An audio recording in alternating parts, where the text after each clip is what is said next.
दोस्तों, आपको इस कहानी से बहुत कुछ सीखने को मिलने वाला है, इसलिए इस कहानी को अंत तक ध्यान से जरूर पढ़िए। तो बिना समय को गवाए चलिए कहानी की शुरुआत करते हैं। सारी चिंताएं दूर कर देगी भगवान श्री कृष्ण की ये कहानी। दोस्तों, इस कहानी की शुरुआत होती है एक बिजनेसमैन से, जो अपने बिजनेस को लेकर काफी चिंता किया करता था कि क्या होगा आगे आने वाले कल में और कैसे काम आगे बढ़ेगा और उनके इस व्यवसाय को उनका बच्चा संभाल पाएगा या नहीं।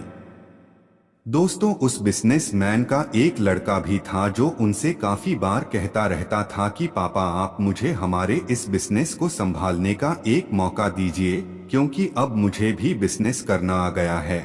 लेकिन वो व्यक्ति कभी भी अपने बेटे को मौका नहीं देता। दोस्तों, एक दिन इस बिजनेसमैन को दिल का दौरा पड़ जाता है और इसके चलते उनको हॉस्पिटल में भर्ती किया जाता है।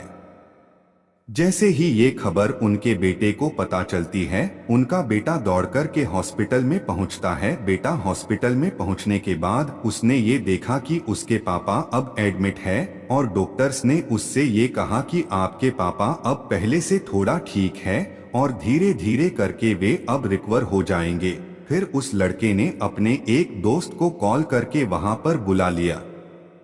फिर उसका दोस्त वहां पर आता है और उससे पूछता है कि क्या हुआ भाई। फिर उस बिजनेसमैन के लड़के ने अपने दोस्त से कहा कि मेरे पापा को दिल का दौरा आया है और उन्हें अस्पताल में एडमिट किया हुआ है। इसके बाद उस बिजनेसमैन का लड़का अपने दोस्त से कहता है कि चलना, जरा बाहर चल के आ जाते हैं, बहुत देर हो गई है इधर। और फिर वो दोनों अस्पताल से बाहर चले जाते हैं। जब वो दोनों अस्पताल से बाहर निकले तब उनको एक आइसक्रीम वाला दिखाई देता है। फिर उस बिजनेसमैन के लड़के ने अपने दोस्त से कहा है कि भाई आ जाओ, आइसक्रीम खाते हैं। ये बात सुनकर उसका दोस्त थोड़ा चौंकता है और मन ही मन कहता है कि अरे ये क्या पागलपन है, पापा अंदर भर्ती है और ये यहाँ पर आइसक्रीम खाने की सोच रहा है। फिर उन दोनों ने आइसक्रीम खरीद ली और वे दोनों आइसक्रीम खाने लगे। लेकिन उसका जो दोस्त था ना, उससे ये रहा नहीं गया और उसने अपने दोस्त से पूछ लिया कि भाई, मुझे समझ नहीं आ रहा है कि तुम्हारे बिजनेस का आगे क्या होगा और तुम्हारे पापा की तबीयत भी ठीक नहीं है और तू यहाँ आइसक्रीम खा रहा है, मुझे कुछ समझ में ही नहीं आ रहा है। फिर ये जो बिजनेसमैन का लड़का ने अपने मित्र से कहा कि मुझे ये मालूम है कि तू ये सोच रहा होगा कि मेरे पापा एडमिट है, यहाँ पर आइसक्रीम चल रही है, मजे चल रहे हैं, पर ऐसा कुछ नहीं है। मैं भगवान श्री कृष्ण का बहुत बड़ा भक्त हूँ और उनकी दो बातें हमेशा अपनी जिंदगी में याद रखता हूँ। पहली बात, जो हम सबको पता है कि काम करना है और फल की चिंता नहीं करनी है, इसलिए जो होगा देखा जाएगा। मैं सिर्फ अपने काम पर ही फोकस करूंगा और फिर बिजनेस भी अच्छा चलेगा। दूसरी बात, वो लड़का अपने दोस्त से कहता है कि मैं तुम्हें भगवान श्री कृष्ण की कहानी सुनाता हूँ, जो तुम्हें दूसरी बात क्या है वो अच्छी तरह से समझाएगी। भगवान श्री कृष्ण की जो पत्नी थी, जिनका नाम रुक्मिणी था, उनको जब पहला बेटा हुआ था तो उसका नाम प्रद्युम्न रखा गया था और प्रद्युम्न के जन्म के 10 दिन पश्चात ही प्रद्युम्न का अपहरण हो गया। प्रद्युम्न के अपहरण के कारण रुक्मिणी नाराज और उदास रहने लगी कि क्या हो गया है।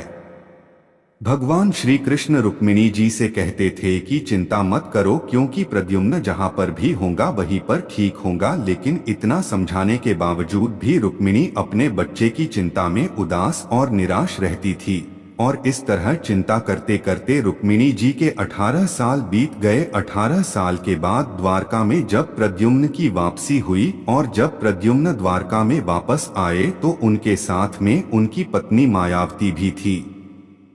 अब समस्या ये थी कि मायावती की उम्र प्रद्युम्न से 20 साल ज्यादा थी। वहां रुक्मिणी पहले तो खुश हुई कि बच्चा वापस आ गया और फिर से दुखी हो गई क्योंकि इतनी बड़ी लड़की से शादी की। इसलिए रुक्मिणी फिर से भगवान श्री कृष्ण से जाकर कहने लगी कि ये क्या हो गया। फिर भगवान श्री कृष्ण जी ने माँ रुक्मिणी जी से कहा कि जो हो गया है उसको स्वीकार कर लो और आगे बढ़ो और चिंता मत करो। लेकिन माँ रुक्मिणी ये कह रही थी कि बड़ी लड़की से शादी क्यों कर ली और ये ही लड़की मिली थी क्या। और इस बात को स्वीकार नहीं कर पा रही थी। इसके कारण 8 साल तक माँ रुक्मिणी जी दुखी और निराश रही और 8 साल के बाद रुक्मिणी जी ने ये स्वीकार कर लिया कि प्रद्युम्न जो यह शादी करी थी वो ठीक है और इसके लिए ज्यादा चिंता करने की जरूरत नहीं है, और उस शादी को उन्होंने स्वीकार कर लिया। दोस्तों, एक तरीके से माँ रुक्मिणी जी ने अपने जिंदगी के 26 साल उदासी में बिता दिए। इस कहानी को खत्म करते हुए वो लड़का अपने दोस्त से बोला कि मैंने अब स्वीकार करना सीख लिया हुआ है, क्योंकि भगवान श्री कृष्ण जी कहते हैं कि जो हो रहा है उसे स्वीकार कर लो, जिंदगी अपने आप सहज हो जाएगी। दोस्तों, ये छोटी सी कहानी जो हमें 2 बड़ी बातें सिखाती है, और यही बातें मैं आपके साथ शेयर करना चाहता हूँ कि हमारी जिंदगी में जो कुछ भी घटता है उसे स्वीकार करना सीख लीजिए और फिर जिंदगी अपने आप सहज हो जाएगी। हमारे नियंत्रण में जितने भी चीजें होंगी उन चीजों पर तो हमें जरूर नियंत्रण रखना चाहिए, लेकिन जो चीजें हमारे नियंत्रण से बाहर है उन चीजों को हमें स्वीकार कर लेना चाहिए। अगर हमने स्वीकार नहीं किया तो हमें भी माँ रुक्मिणी की तरह बहुत सालों तक उदास रह जाएंगे। दोस्तों, आज की ये प्रेरक कहानी आपको कैसी लगी और आपको इस कहानी से क्या क्या सीखने को मिला, ये हमें जरूर बताइए। साथ ही अगर आपको श्री कृष्ण की ये कहानी पसंद आई तो इस कहानी को अपने दोस्तों के साथ अवश्य शेयर कीजिए।